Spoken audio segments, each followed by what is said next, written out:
सद्गुरू पै माऊली मातोश्री माई यांना प्रथम कृतज्ञपूर्वक वंदन आणि आपण सर्व सद्भक्त सत्श्रोते हो, आपणा सर्वांना आदरपूर्वक नमस्कार. आज सोमवार आणि आपलं जे चिंतन सोमवारचं चाललं आहे ते म्हणजे चला आपण सारे आनंदाने जीवन जगूया. आनंदाने जीवन जगण्यासाठी आपण आज चिंतन करीत आहोत गेल्या सोमवारपासून. तो म्हणजे विचार. जसा तुमचा विचार तसा जीवनाला आकार. विचार आनंददायी असतील तर जीवनाला आकारही आनंददायी येतो. आणि विचार चिंतेचा असेल, काळजीचा असेल, दुःखाचा असेल, द्वेषाचा असेल, रागाचा असेल तर जीवन तसंच आपल्या पदरात पडतं. हे साधं सोपं जे गणित आहे जीवनाचं विचारांच्या अंगाने, ते जर आपल्या लक्षात आलं तर आपण नेहमीच्या रोजच्या जीवनात कसे विचार केले पाहिजे, कशा पद्धतीने विचार आले पाहिजेत आपल्या मनात, तिथे लक्ष दिलं पाहिजे. लक्षात ठेवा. म्हणून विचार येतात त्या कसे येतात? आतून विचार येतात. आपण म्हणतो आतून काही विचार आणि बाहेरून विचार येतात. बाहेरचे विचार म्हणजे बाहेरच्या लोकांशी आपण जेव्हा संबंधित होतो, गप्पा मारतो, बोलतो, किंवा एखादं पुस्तक वाचतो, किंवा काही चांगले मार्गदर्शक असतात त्यांचं मार्गदर्शन घेत असतो, तर ते सगळे विचारच आपल्या मनावरती आघात करत असतात किंवा त्या मनामध्ये येत असतात. ते बहिर्मन त्या विचार, काही विचार आपल्याला खूप आवडतात, छान वाटतात. तर हे सगळे विचार जे आपल्या बहिर्मनात येतात तेच अंतर्मनात पोहोचतात. आणि तेच अंतर्मनात जे पोहोचतात तिथे अंतर्मनाच्या ठिकाणी त्या पद्धतीच्या भावना निर्माण होतात. आणि त्या भावनेतून पुन्हा त्याच पद्धतीचे विचार सुद्धा प्रगट होतात आणि ते परत बहिर्मनातून बाहेर येतात. म्हणजे हे जे चक्र आहे, बऱ्याच वेळा आपण गप्पा मारतो एकमेकाशी, तर एक जण सांगता मग समोरचा त्याच्यावर परत दुसरं त्याच्या अंतर्मनात ते विचार जातात आणि तिथे तिची त्यांच्याकडे भावना निर्माण होते. त्या भावनेतून तो परत विचार रूपाने आतून विचार येतात, असं जे म्हणतो आपण, बोलतो आपण. म्हणून बाहेरचे विचार म्हणजे वर्तमानपत्र आपण वाचतो, रोजचं वर्तमानपत्र वाचतो. तर नुसतं वर्तमानपत्र वाचतो का? नाही, त्या वर्तमानपत्रातल्या ज्या काही विचार आहेत तिथे, आता बातम्या म्हणजे काय? विचारच असतात. विचार रूपाने बातम्या आपल्यापर्यंत येतात.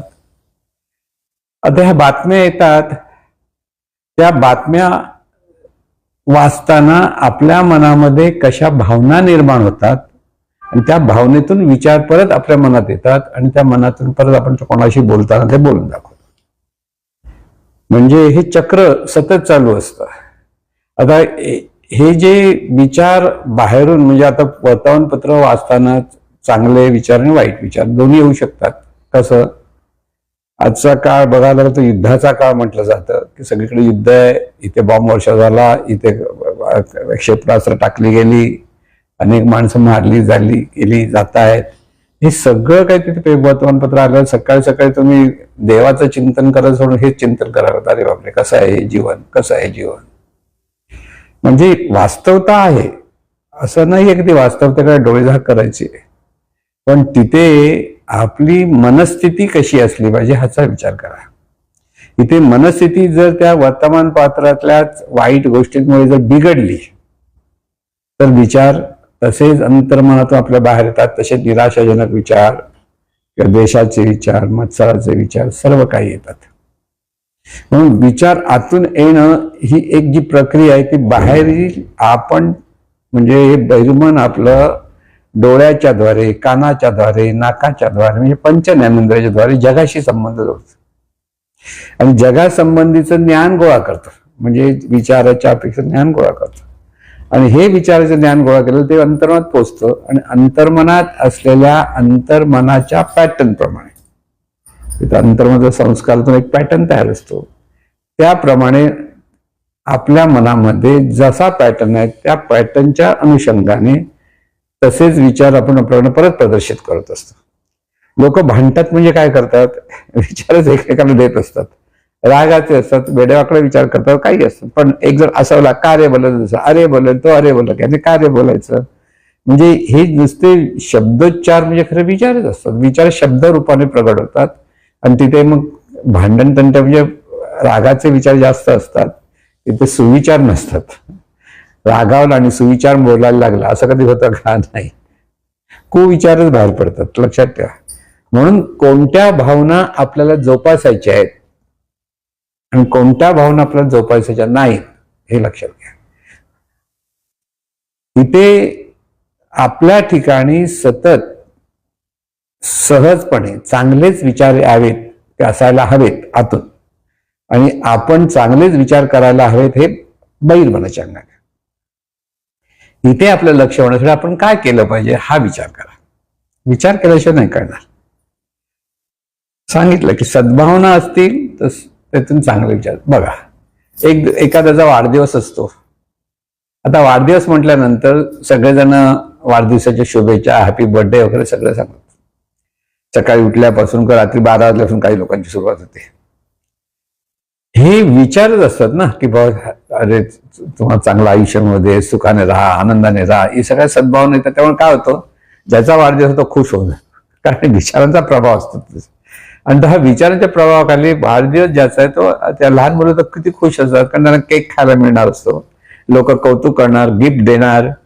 ह्या सगळ्या चांगल्या चांगल्या गोष्टी म्हणजे त्या आवडील अशा गोष्टी माणसाला जर द्यायला आवडतात तर वाढदिवस हा आनंदाचा दिवस असतो. दुःखाचा दिवस क्वचित, एखादी वाईट घटना घडली तर एखादा माणूस दुःखी होतो. पण सर्वसाधारणपणे सर्वांना वाढदिवस खूप आवडतो. किती म्हणजे वाढदिवस साजरा करणं म्हणजे काय, आनंद एकमेकाला देणं. लोक आनंदाने तुम्हाला येऊन भेटतात, एकत्र येऊन भेटणं.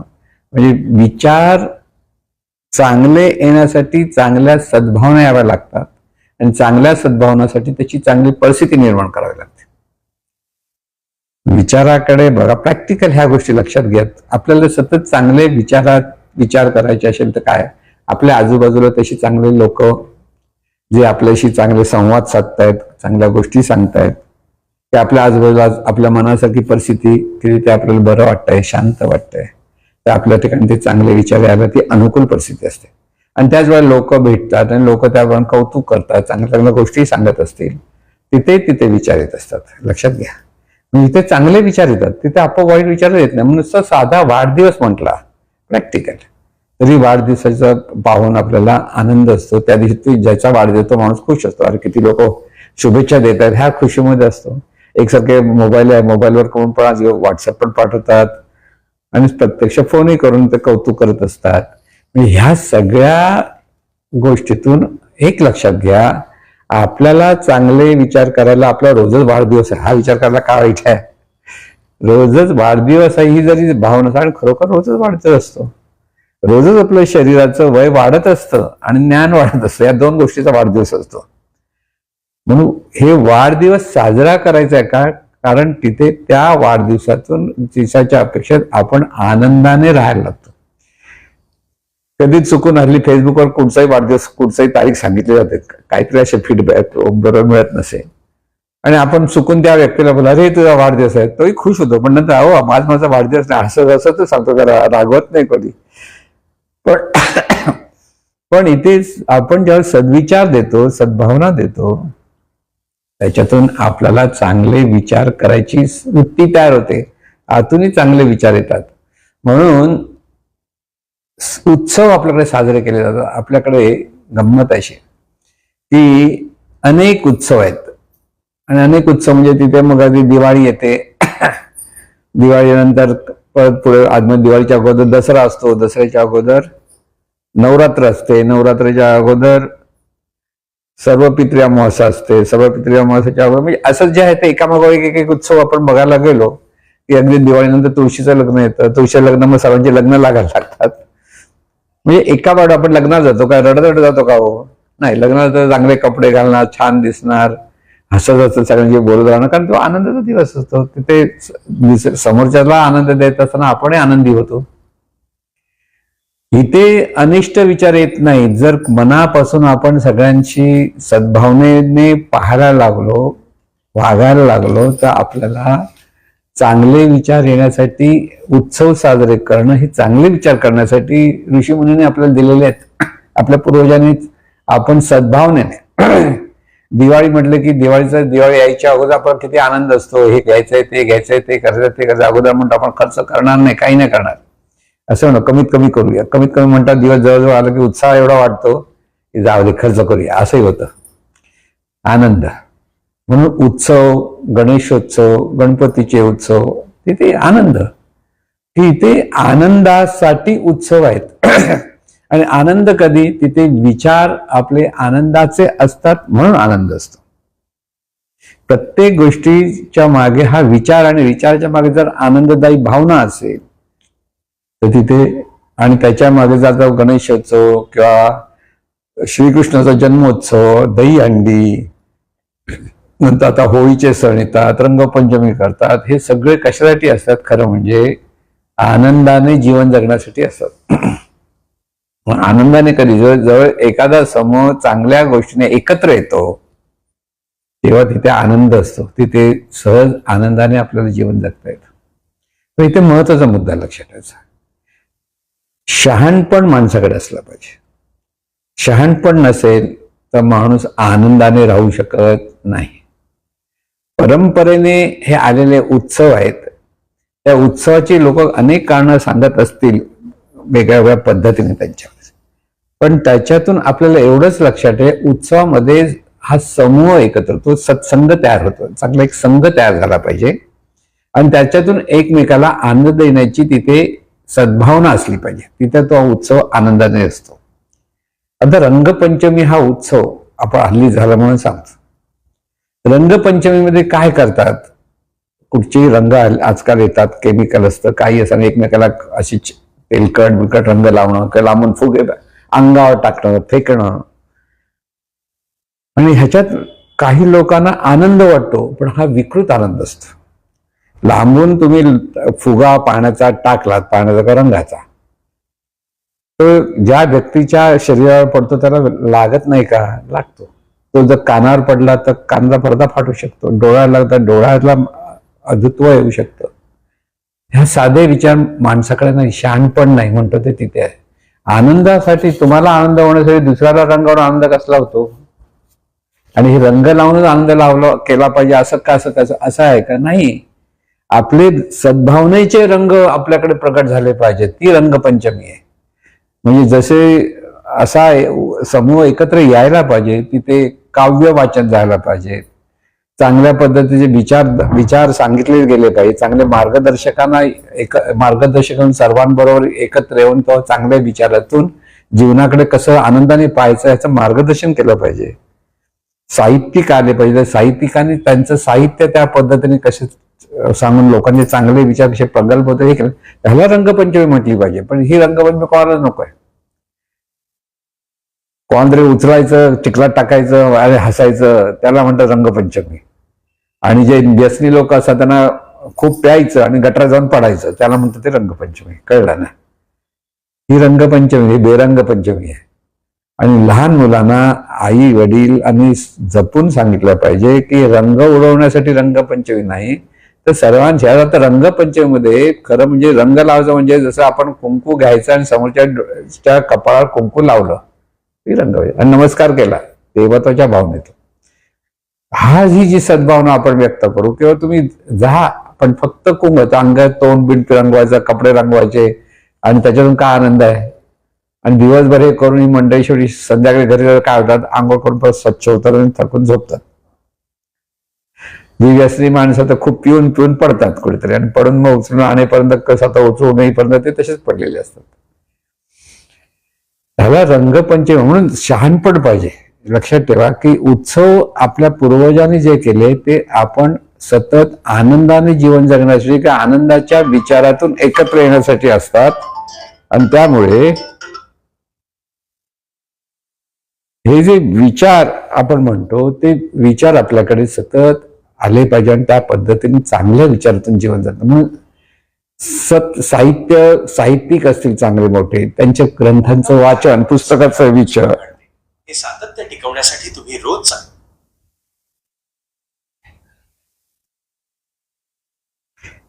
विचार सातत्याने येण्यासाठी लक्षात घ्या, सतत चांगलेच विचार यायला पाहिजेत. अनिष्ट आणि नकारात्मक विचारातून आपल्या जीवनात अनिष्ट गोष्टी घडतात, ही साधं गोष्ट आपल्या लक्षात आली पाहिजे. ती जर नाही आली तर आपल्याला जीवनामध्ये गोंधळ हा होतोच. म्हणून इथे जाणीवपूर्वक चांगले विचार करा, अट्टहासाने चांगले विचार केले पाहिजेत. इथे जरासा सुद्धा नकारात्मक विचार आपल्या कानावर पडला की आपल्याला लगेच काहीतरी काटा टोचल्यासारखं झालं पाहिजे. म्हणून ह्या साध्या साध्या गोष्टीतून आपल्याला शिकायचं आहे की उत्सव, या सगळ्या उत्सव, गणेशोत्सव येतो, हंडी म्हणजे कृष्ण जन्मोत्सव येतो, होलिका उत्सव येतो, अनेक देवांचे उत्सव येतात, मग इथं रामनवमी वगैरे अनेक येतात आणि त्याच्यातून आपले वाढदिवस त्याच्यात परत असतात, पण लग्नाचे वाढदिवस असतात. हे सगळे कशासाठी असतं? चांगल्या विचारातून आनंद आणि आनंदाने सगळ्यांनी एकत्र येण्यासाठी असतात. आता एक महत्वाचा मुद्दा गेल्यावर पण सांगितला होता की प्रत्येक माणूस केंद्रस्थानी असतो आणि त्याच्या जवळचं वर्तुळ त्याचं जवळचं जग असतं. म्हणजे आपण आपल्या कुटुंबातले लोक हे जवळचं जग आहे. पती पत्नी, आई वडील, भाऊ बहीण, एक जवळचं जग आहे. त्याच्या पुढचं एक जग असतं ते म्हणजे आजूबाजूचे आपले नातेवाईक किंवा अगदी त्यामध्ये अगदी जवळपास एकसारखे भेटणारे असतात ते आपले मित्रमैत्रिणी, हे एक आणखीन जवळचं. त्याच्या पुढे आणखीन एक जग असतं. म्हणजे अशी आपली ही जगाची एक एक पायऱ्यापर्यंत आपण काही लोकांना रोज भेटत नाही, पण काहीतरी समारंभ असतो त्यावेळेला त्यांना आपण आवर्जून बोलवतो. ते जरा लांबचे असले त्याने आवर्जून आपल्या आनंदामध्ये सामील करायला आपण बोलवत असतो. त्यामुळे बारशाला किती लोकांना बोलवतो, वाढदिवसाला किती लोकांना बोलवतो, लग्नाला किती लोकांना बोलवतो, त्याप्रमाणे आपली वर्तुळ कशी आहे ते आपल्याला लक्षात येतं. म्हणजे आपण म्हणतो ना, जगामध्ये आपलं हे जग किती मोठं आहे, जग खूप विशाल आहे, पण आपल्याला चांगले विचार करण्यासाठी आपल्या ही जवळची जग फार कारणीभूत ठरत असतात. किंबहुना त्यांच्याशी संवाद साधण्यासाठी आपल्याला चांगले विचार कसे केले पाहिजेत हे कळलं पाहिजे. म्हणून जवळच्या लोकांमध्ये आपापसात आपण जेव्हा पाहतो त्या प्रत्येकाचं भलं व्हावं हे आपल्याला वाटतं. घरातल्या कोणाला वाटतं की आपल्या घरातल्या दिवसाचं वाईट व्हावं? कधीच वाटत नाही. फक्त त्यांना बोलता येत नाही, का संवाद साधता येत नाही. म्हणून संवाद चांगला साधता आला पाहिजे. विचार आणि विचारातून बोलण्याने माणूस सुखी होतो. माणसांचे विचार करणं कधी बोलण्यातूनच आपण कोणातरी दुःखित करतो. म्हणून विचार असे असले की त्यांचं बोलणंही सुद्धा प्रेमळ असलं पाहिजे, आनंदाचं असलं पाहिजे. हा महत्वाचा मुद्दा लक्षात घ्यायचा असतो. विचारातून उच्चार आहे, उच्चारातून आचार आहे. आपल्याकडनं आपल्या जवळच्या मंडळींना मदत करणं म्हणजे कुठेही वर खाली काही होतं तर आपण मदत होतो. बरं नाही वाटलं तर त्याचं डॉक्टरकडे जाणं वगैरे सगळं येतं. किंवा कुठे आता मुलं शाळेत जातात तर त्यांना सोडायला लागतं, यायला लागतं. या सगळ्या छोट्या छोट्या गोष्टीमध्येच सद्भावनेतून सगळं काही कर्म, सगळं कार्य आपल्याला करायचं आहे. त्यासाठी सर्व सुखी व्हावेत हाच विचार आपल्याकडे असला पाहिजे.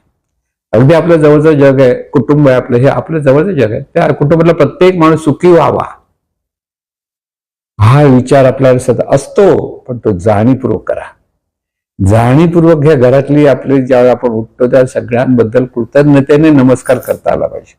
की हे जे जवळचं जग आहे हे आपलं अगदी जवळचं आहे, ते आपल्याला आधार आहे जीवन जगताना. आणि ते जीवन जगण्याचा जो आधार आहे त्यामुळे त्या सगळ्यांचं भलं व्हावं, कल्याण व्हावं, ते सुखी व्हावेत, त्यांना चांगलं आरोग्य मिळावं हा विचार आपल्याला सतत असला पाहिजे.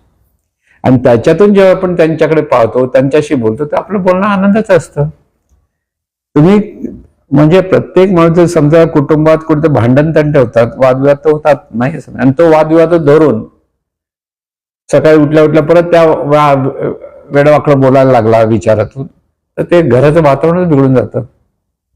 मग घराचं वातावरण मंगलमय करायचं असेल तर आपल्याला सगळ्यांना सांभाळावं लागतं. महत्वाचा विचार लक्षात घ्या. सांभाळायचं म्हणजे काय? प्रत्येक व्यक्तीचा स्वभाव वेगळा असतो, नेहमी लक्षात ठेवायचं. जरी आपल्या जवळचं जग म्हटलं, आपले आई वडील, भाऊ बहीण, पतिपत्नी जरी असले तरी प्रत्येक जणाचं स्वभाव वेगळा असतो. प्रत्येक जणाला जी आवड नावड वेगळी असते. प्रत्येकाला हवं नको हे विविधतेने हवं नको असतं. आणि ह्या सगळ्या गोष्टी आपल्याला स्वीकारता आल्या पाहिजेत. जर आपण स्वीकारत नसू तर आपला विरोध तिथे प्रकट होतो. त्या विरोधातून आपलं बोलणं, आपले विचार आपोआप तिथे प्रकट होतो. म्हणून परिस्थितीचा स्वीकार म्हणताना आपल्या जवळच्या जगाचा पहिला स्वीकार करता आला पाहिजे की जगातली आपली जी मंडळी आहेत त्यांचे विचार वेगळे वेगळे आहेत, त्यांच्या सवयी वेगळ्या आहेत, स्वभाव वेगळा आहे, पण तरी सुद्धा आपल्याला त्यांना परत आपलेपणाने धरून ठेवता आलं पाहिजे, एकत्वाने धरून ठेवता आलं पाहिजे. महत्वाचा मुद्दा लक्षात घ्या.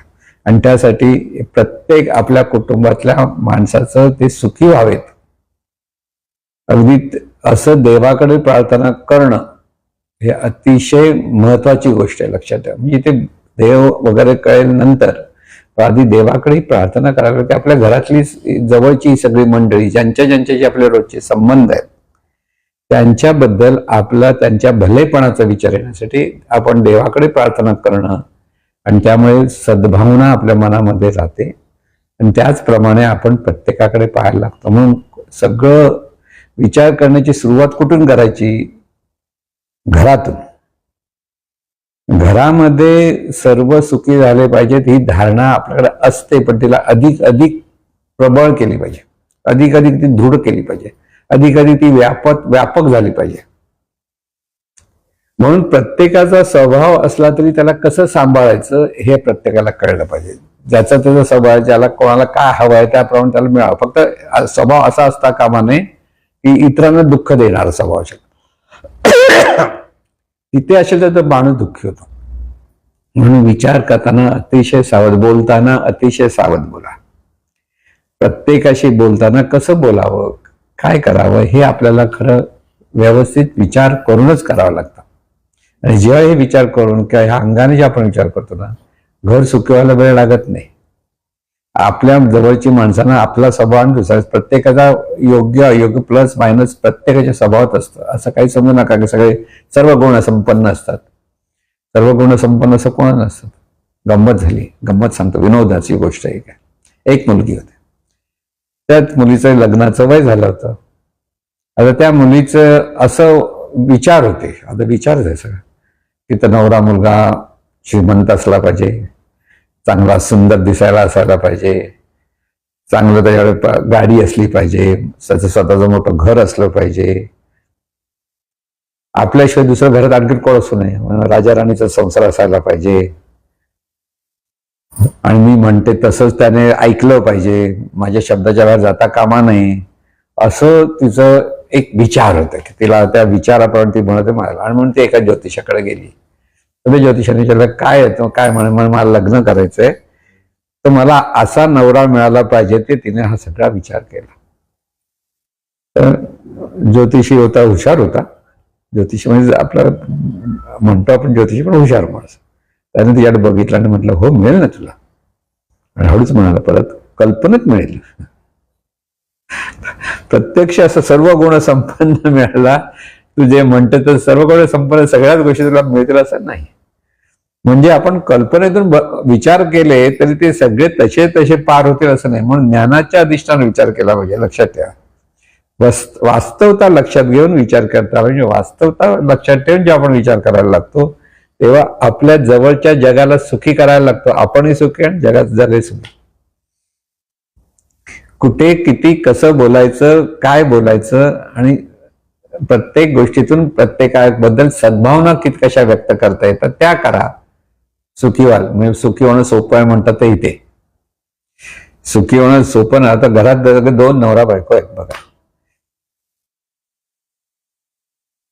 पण दोघांचं सगळं पैसा आहे, म्हणजे अगदी वयस्कर झालेली आहेत, रिटायर्ड झाली म्हणा, रिटायर झाली आहेत, दोघांना चांगली पेन्शन मिळते, कसली काही स्वतःचं घर आहे, कसलीच काही मुलं आहेत, चांगली व्यवस्थित कार्याला लागलेली आहेत, ते आपापल्या वेगळेपणाने दूर राहत आहेत, पण प्रेमाने राहत आहेत, असं काही नाही. आता हे सगळं असेल तर ही दोघं किती सुखी असली पाहिजे. काय कसली टेन्शन नाही, कसलं लायबिलिटी नाही, पगार पेन्शन दोघांचं भरपूर मिळतं, त्याच्यात व्यवस्थित चालतंय, मोठं चांगलं घर आहे, सगळं चांगलं आहे. तर आपण काय म्हणतो, अरे सुखी व्हायला काहीच कठीण नाही ना. पण अशी मंडळी पण सुखी होत नाही, कारण नवरा असा करतो तसं करतो, म्हणजे तक्रार ज्या पत्नीकडे असेल किंवा पत्नीच्या बद्दल नवऱ्याकडे तक्रार असेल तर ते स्वीकारतच नाही एकमेकाला, तर ते दुःखी होतात. तुम्ही असंच वागता, तुम्ही तसंच वागता, तो असंच वागतो, तो असं वागतो, ह्याच्यातच वाद निर्माण होतात. म्हणजे एकमेकाबद्दल नको त्या अनिष्ट विचाराने पाहायला लागली की ती दोघं जी खरी आनंदाने सुखी व्हायला पाहिजेत ती सुखी होत नाहीत. लक्षात घ्या, आपण बघतोय असे बऱ्याच ठिकाणी दोघं नवरा बायको म्हटलं की दोघांची एकमेकांना तक्रार असू नये असं नाही, जे आहे ते आहे, काही गोष्टी असू शकतात प्लस मायनस, पण त्याचा प्रपोगंडा करता कामा नये, त्या स्वीकारता आल्या पाहिजेत. एवढी वर्षात वयस्कर मी पती पत्नी नवीन नवीनच म्हणत नाही, वयस्कर किती वर्ष राहिलेले आहेत, एकमेकाचा सगळा स्वभाव कळलेला असतो, बाबा हा असाच वागणार तर तसंच वागणार, शांत राहा ना. आणि जेवढं अनुकूल गोष्टी आहेत तिथे एकमेकाशी चांगला वागलं तरी शांतपणे आनंदाने राहता येतं. विचार आपण सुखी व्हायला पाहिजे, सुखाने जीवन जगलं पाहिजे, म्हणजे मलाच नाही जीवन सुखाने जगलं तर आपल्या घरातल्या सर्वांनी सुखी राहिलं पाहिजे. हा विचार जर आपल्या माणसाकडे असेल, त्या कुटुंबात प्रत्येकाकडे असेल, तर ते कुटुंब सुखी व्हायला वेळ लागत नाही. तिथे पैसा खूप लागतो, सगळ्या सोयी खूप लागतात असंही नसतं. हे मानसिक सुख आहे, मनाचं स्वास्थ्य मिळतं की घरात. मग बघा, बाहेर गेल्यानंतर आपलं घरी यावंसं वाटतं, का वाटतं? कारण घरामध्ये आपल्याला एक स्वास्थ्य मिळतं, स्वतःचं घर, आणि त्याच्या ठिकाणी आपल्याला आपले कम्फर्ट झोन निर्माण झालेलं असतं. म्हणून पिकनिकला वगैरे फिरायला भरपूर लोक जातात आणि मग घरी आल्यानंतर वा वा आपलं घर ते आपलं घर म्हणतात का, तो कम्फर्ट झोन मिळतो. सगळीकडे फिरून फिरून भरपूर मजा केली तरी घरी आल्याशिवाय चैन पडत नाही, कारण प्रत्येकाला हा आधार हवा असतो. म्हणून घर असावे घरासारखे, नको तर नुसत्या भिंती, तिथे असावा प्रेम जिव्हाळा, हवेत अशा नाती. म्हणजे ह्या लक्षात घ्या, नातं म्हणताना एकमेकाला सांभाळणं, एकमेकाला आनंद देण्याचा प्रयत्न करणं, एकमेकाच्या स्वभावानुसार त्याच्याशी कसं डिस्टन्स किती, कसं बोलायचं काय बोलायचं हे कळलं, कसं आनंद होऊ शकतं. पण काही लोकांचा स्वभाव कसा असतो ते सांग. महाराजांनी एकदा प्रबोधनाने सांगितलं, ते गोव्याला ती व्यक्ती राहत होती, वयस्कर होती.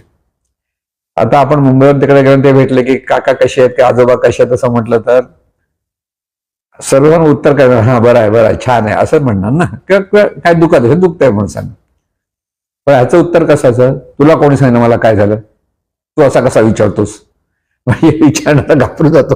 तो रागाने बोलतो वरती, तुला कोणी सांगितलं माझं काय बरं आहे, तुला काय विचारतो बरं आहे का, म्हणजे काय, म्हणजे इथे भांडायलाच तयार असतो तो. मग अशा माणसाकडे जर तो लांबून न बोलता लांबून पळाल तर, अरे मी एवढा तुझ्या समोर उभा दिसत नाही का तुला, मला बोलता पण येत नाही का, माझ्या मला विचारता पण येत नाही का, मग अशा माणसाची वागायचं कसं, असा प्रश्न पडतो ना. म्हणून लांबून नमस्कार करायचा, काका हसून आणि काहीच बोलायचं पळायचं, कळलं ना. की ते सांभाळणं हा प्रकार असतो की तिथे त्यांच्या परत गोष्टीत कुठेतरी वाद घालायची काही लोकांना सवय असते. बघा काही असते, आता कुटुंबात जर असेल तर फार कठीण गोष्ट असते, छोट्या छोट्या गोष्टीत वाद घालतात, आणि वाद एवढे घालतात की जसं काही मोठं राजकारण त्याच्या मागे लागलंय. काही नसतं, फक्त छोट्या छोट्या शब्दामधून जेव्हा माणसं वाद घालतात तर ते जर दोघंही तशीच वाद घालायला लागले, घरातले 2-4 माणसं, त्या घराचं काय खरं नाही. म्हणून त्या घरामध्ये भांडण तंटे तर रोज असतं, वादविवाद म्हणजे भांडण तंटे. बरं ते झालं म्हणतं काय आनंदात राहतात असं नाही, मग त्याच्यावर दुसरे फुगे आले, मग एकमेकाशी बोलणं न बोलणं आलं, आणि त्यामुळे सगळं वातावरण मात्र दूषित होतं. प्रॅक्टिकल लक्षात घ्या, हे रोजचं जीवन आहे प्रत्येकाचं स्वतःचं कुटुंब आहे. ज्याचं कुटुंब नसेल तर तो त्या काही एकत्र 4 मित्र वगैरे मिळून राहत असतात, बाहेरून लोक येणारे एकत्र राहतात, काहीतरी एकमेकाला ऍडजस्ट करता एवढी भाडी न भरता 2-3 जण तरुण मंडळ राहतात. त्यावेळेला ते सगळं जर आनंदाने राहत असेल तर बरोबर आहे. एकमेकाला मदत करणं, एकमेकाला आधार देणं, आपल्या घरची मंडळी नाही तर आपण एकमेकाला आधार देऊन राहू शकतो आणि त्याच्यातून आनंद घेता येतो. पण इथे परत दुसरं एक पिल्लू सुटतं, कारण तरुण मंडळी असले की नुसती गपचूप बसणं काय जमत नाही, मग त्यांना काहीतरी व्यसनाचं आवड निर्माण होते, किंवा ते एखादा असेल तर तो त्याला त्या पद्धतीने घेऊन जातो, आणि इथे मात्र घसरण होते. म्हणून व्यसन हे आनंद देणारं वस्तूच नसते, लक्षात ठेवा. व्यसन ही दुःखाकडे नेणारी वस्तू आहे, दुःखाकडे नेणारी गोष्ट आहे, लक्षात ठेवायचं. म्हणून अनिष्ट गोष्टींची जी आवड आहे, छंद आहे, त्याला व्यसन म्हणतात. दारू पिणं ही व्यसन आहे, तंबाखू खाणं ही व्यसन आहे, ज्यामुळे आपल्या शरीराला त्रास होणार, की ज्याच्यामुळे त्या शरीरात रोग निर्माण होतात. अशा गोष्टीचा आवड ज्या माणसाला निर्माण, त्याला म्हणतात त्याचं व्यसन आहे, तो व्यसनी आहे. त्याच्या विरोधात काय होतं, चांगल्या गोष्टीचा छंद असेल आणि चांगल्या गोष्टीची आवड असेल त्याला छंद म्हणतात. एकाला चित्रकला काढण्याचा छंद असतो, की एखाद्याला गप्पा मारण्यातून गोष्टी रंगवून रंगवून सांगण्याचा छंद असतो.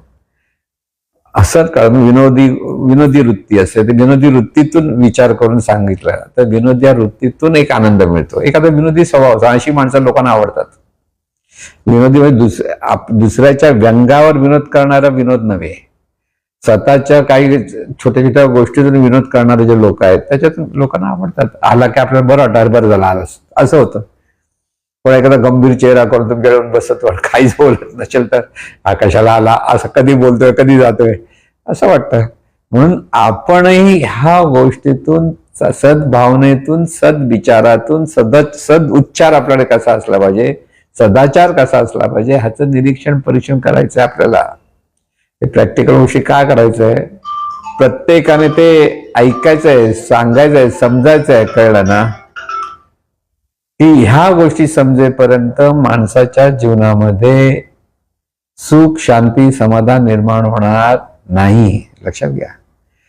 सद्भावना जितक्या माणसाच्या ठिकाणी सतत असतील त्याच्यातून त्याचं बोलणं, त्याचं आचरण आणि तो त्याच्याकडून सगळ्यांना आनंद मिळणे सहज होतं.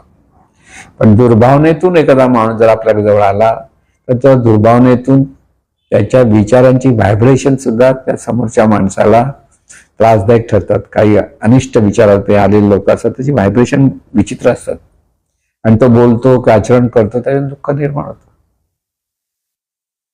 म्हणून जग हे द्वंद्वात्मक आहे. लक्षात घ्या. इथे चांगलं आणि वाईट ह्या दोन्ही गोष्टी आहेत. चांगल्या गोष्टीचा आपण कसा स्वीकार करायचा आहे, चांगल्या विचारांचा कसं राहायचं आहे, त्या विचारात कसं रममाण व्हायचं हे शिकलं पाहिजे. आजकाल मुलांना मोबाईल पाहण्याची आवड आहे, मोठ्याने मोबाईल पाहण्याची आवड आहे. मोबाईल पाहायचा म्हणजे तो ज्ञानासाठी पाहिला तर काही हरकत नाही, पण उगीच आपण छोट्या छोट्या गोष्टीमध्ये गुंतत जातो आणि त्यात वेळ इतका फुकट जातो की आपल्याला कळत नाही आणि मुलांचा अभ्यास वगैरे सगळं त्याच्यामध्ये निघून जातो. मग तिथे मुलांना काय खरं सांगायला पाहिजे, त्यांना वाचनाची आवड लावायला पाहिजे. आई वडिलांनी खरं मुलांना मोबाईलची आवड लागली म्हणजे काय आपोआप लागली नाही, आई वडिलांना असते म्हणून मुलांना असते. बरं, ते अभ्यास करताना मोबाईल घेऊन अभ्यास बसला तर अभ्यास कधीच होणार नाही. तो मोबाईल रिंग वाजते, त्याच्यावर परत डिस्टर्ब होतं, सगळं होतं. म्हणून अभ्यास करताना तरी मोबाईल बंद करून अभ्यास केले पाहिजेत. मग आई असो, वडील असो, भाऊ असो, कोणी त्या घरातल्या सगळ्यांनी त्या वेळेला मोबाईल आपले स्विच ऑफ केले पाहिजेत आणि अभ्यास केला पाहिजे, तर ते बरोबर होतं. नाहीतर इथे आवड अभ्यासाची सगळ्यांना असते असं नाही आणि डिस्टर्ब झालं तर अभ्यास होत नाही. पण इथे इतर वेळेला लोकांना जे तू मोबाईल का बघतो, टाइमपास होतो ना, चांगला टाइमपास होतो. म्हणजे आपण आपल्या वेळेचा अपव्यय करतो, चांगला वेळेचा उपयोग करत नाही. वेळेचा चांगला उपयोग करण्याचे विचार, जे आपण चांगले विचार करतो तर वेळेचा चांगला उपयोग होतो आणि ज्या अविचार करतो त्या वेळेचा वेळ फुकट घालवतो. आणि म्हणून ग्रंथांचं वाचन, चांगल्या लोकांचा सहवास हे आपले विचार प्रगल्भ करतात. चांगले ग्रंथ वाचता, चांगले साहित्यिकांचे ग्रंथ आहेत आणि असे ग्रंथाची वाचन आणि लहान मुलांना लहान छोटी छोटी पुस्तकं देऊन त्यांना वाचनाची आवड लावली पाहिजे. ज्यांना वाचनाची आवड आली की त्यांचं सगळे विचार प्रगल्भ व्हायला लागतात आणि प्रगल्भ विचारातून त्यांना जीवनाकडे पाहण्याचा दृष्टिकोन सुंदर होतो. म्हणून हे सगळं जीवन आपलं विचाराने चाललेलं आहे आणि इथे ते विचार प्रॅक्टिकली कुटुंबाकडनं सुरू करा. कुटुंबात आपण कसे विचार करतो आहोत या प्रत्येक व्यक्तीने स्वतःचं निरीक्षण परीक्षण करा. इथे आपल्या कुटुंबातल्या सगळ्यांचं भलं झालं पाहिजे, कल्याण झालं पाहिजे म्हणून सगळ्यांनी मिळून एकत्र विश्व प्रार्थना म्हटली तर किती आनंददायी होते. आपल्याकडे संध्याकाळी एक अशी वेळ होती की संध्याकाळी आली की देवाच्या पुढे दिवा लावायचा असायचा, अगरबत्ती लावायची, संस्कार होते त्या काळातले. पण देवाच्या समोर दिवा लावणं संध्याकाळी सांजवेळ म्हणतात, त्यावेळेला 6-7 वाजले की सांजवेळ होते आणि त्यावेळेला दिवा लावणं, अगरबत्ती आणि मग तिथे काहीतरी प्रार्थना म्हणणं. प्रार्थना म्हटल्यानंतर मग पूर्वीच्या वेळी पाडे म्हटले जायचे आणि त्यामुळे मुलांचं गणित चांगलं व्हायचं. म्हणजे हे जे संस्कार चांगल्या विचारांचे असतात ते विचार चांगले संस्कार जाणीवपूर्वक सांभाळले पाहिजेत खरं म्हणजे. पण आपण ते सांभाळत नाही. इथे आपल्याला संध्याकाळ झालं की टीव्हीवरचे कार्यक्रम काय आहेत तिथे बघतो. देवाचा दिवा आणि देवाला नमस्कार करायचा ही गोष्टच राहत नाही. मुलांवर संस्कार कसे व्हायचे. म्हणून टीव्ही बघणं वाईट आहे चांगलं म्हणत नाही, पण ज्या वेळेला जे केलं ते केलं पाहिजे. संध्याकाळच्या वेळेला जरा 5 मिनिटं आपण प्रार्थना म्हणणं, मनाला निवांतपणा मिळतो. आणि मग तुम्हाला वेळ असेल तर तुम्ही तुमच्या पद्धतीने त्या वेळेचा उपयोग कसा करायचा ते ठरवा. पण त्या सगळ्या ठिकाणी आपले विचार चांगले राहिले पाहिजेत हे लक्षात ठेवा. टीव्ही बघतो, वर्तमानपत्र होतं, मग वर्तमानपत्र तेच सांगितलं, वर्तमानपत्रात चांगल्या गोष्टी फार कमी दिसतात. पण त्या वर्तमानपत्रात वास्तवता समजून त्याचा आपल्या मनात भलेपणाचा सगळ्यांचा विचार येत असेल तर वर्तमानपत्र वाचायला हरकत नाही. पण ह्याने असं केलं, त्याने त्याला मारलं, त्याने त्याची लढाई केली, हे केलं, आणि त्यातून फक्त दुःखाच चर्चा करत बसलो आपण, दुःखीच होणार. तिथे विचार चांगले असले पाहिजेत. म्हणून अनिष्ट परिस्थितीत सुद्धा स्थिर मनाने विचार करणं आणि चांगलेच विचार करणं, चांगलंच होणार, तिथे दृढ भाव असणं, तेव्हा तिथे आपल्याकडे सद्भावना निर्माण होतात, सद्विचार निर्माण होतात आणि जीवनामध्ये त्या विचाराप्रमाणे चांगल्या चांगल्या गोष्टी प्राप्त होतात. म्हणून कुटुंबात एकमेकाला सांभाळणं, एकमेकाचा स्वभाव सांभाळणं, चांगल्या गोष्टीचं चुकत असेल तर चुकतंय हेही सांगणं, असं काही नाही की चुकतंय पण शांतपणे सांगता आलं पाहिजे. काही गोष्टी चुकतात, एकमेकाला माहीत नसतं, आपलं चुकतंय बऱ्याच वेळा लोकांना कळत नाही. पण चुकतंय सांगितलं म्हणून दुसरे भांडायला तयार नको व्हायला, चुकतं तू कोण मोठा शाळा मला सांगतो, असं झालं तर झालं, तू काय कमी चुकतो, अशा साध्या गोष्टी जर वाद घालतात. पण चुकतं तर काय चूक होते आणि खरोखर आपण सुधारता येतं का, हा विवेक जर माणसाला असेल तर तो ऐकून घेतो. ऐकून घेता आलं पाहिजे. चुकलं सांगितलं कोणतं आपलं चूक सांगतं जरा कान टवकरा, खरोखर समजून घ्या काय सांगतो, खरोखर चुकतंय का. चुकत नसेल तर बाबा हा चालेल चालेल एवढंच बोलून शांत बसा. पण चुकत असेल तर आपल्याला सुधारता पण आलं पाहिजे. आणि म्हणून कुटुंबाकडे पहा आणि कुटुंबात आपण एकमेकाशी बद्दल कशा सद्भावना ठेवतो आहोत आणि सद्भावनेतून त्यांच्या भलेपणाचा जितका विचार करायला लागतो तितकंच कुटुंबामध्ये सद्विचार निर्माण होतील आणि त्या सद्विचाराने ते कुटुंबही सुखी व्हायला लागतं. बाकीच्या गोष्टी सुखी होण्याच्या खूप गोष्टी आहेत, पण पहिले विचाराच्या पलीकडे दुसरं काही नाही. अमुक हे हवं हाही विचार असतो, हे नको हाही विचार असतो, सुखी व्हावं हेही विचार, आणि कोणाचा वाईट व्हावं वाटतं बायकाला वाटत तोही विचार. पण तो अतिशय वाईट गोष्ट आहे. किती झालं तरी सर्वांचं भलंच झालं पाहिजे, कल्याण झालं पाहिजे, सगळ्यांना सुख शांती मिळाली पाहिजे, हाच विचार आपल्याला पुन्हा पुन्हा करता आला पाहिजे. म्हणून इथे सद्भावना, या सद्भावनेच्या अंगाने आपल्याला पुढच्या वेळेला हा विचार कसा चांगला येतो हे आपण पाहण्याचा प्रयत्न करू. हे ईश्वरा सर्वांना चांगली बुद्धी दे, आरोग्य दे, सर्वांना सुखात आनंदात ऐश्वर्यात ठेव, सर्वांचं भलं कर, कल्याण कर, रक्षण कर आणि तुझे गोड नाम मुखात अखंड राहू दे. सद्गुरुनाथ महाराज की जय.